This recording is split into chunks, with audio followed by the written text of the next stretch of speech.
Magandang araw. Ako po si Mark Lester Lirag. At ito po ang aking daily devotion. Ikaw ba ay tunay na anak o ampon ng Diyos? Na tinalakay po ni Pastor Russell Ocampos sa 365 Daily Devotion. Ang Bible verse po ngayong araw ay galing sa Galatians chapter 4 verse 4 to 7.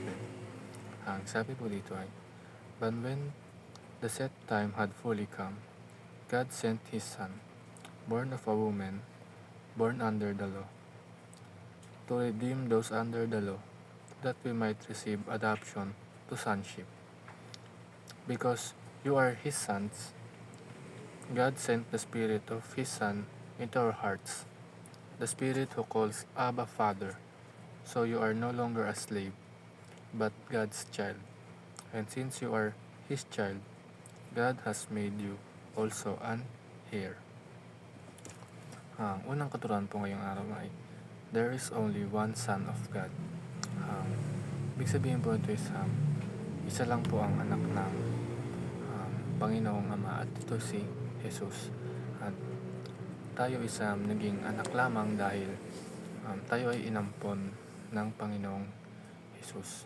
At kung minsan is tinatawag natin na Papa Jesus, si Jesus, hindi po yun akma dahil hindi po natin siya ama, kundi siya po ay isa nating older brother dahil tayo po is i-redeem lamang ng Diyos gamit ang kanyang dugo. Ang second teaching is, we are adopted children through Jesus Christ. Sabi ko nga po kanina is tayo lamang po is hindi po tayo anak ng tunay na anak ng Diyos Ama. Tayo ay inampun lamang sa pamamagitan ng dugo ni Jesus. At nangyari ito nung si Jesus is namatay sa krus ng Kalbaryo at sa pamamagitan ng kanyang dugo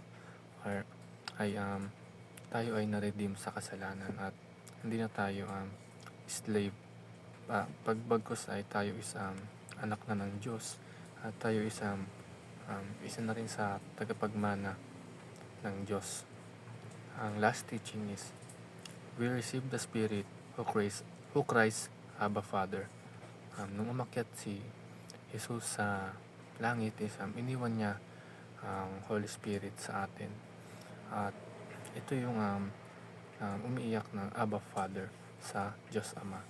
Kaya kung tayo is nagdarasal, lagi tayong taos pusong magdasal sa Diyos Ama dahil tayo isa na rin anak ng Diyos at tayo ay inampon ng Diyos sa pamamagitan ng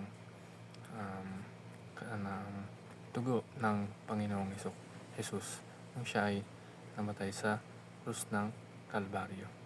Yun lamang po.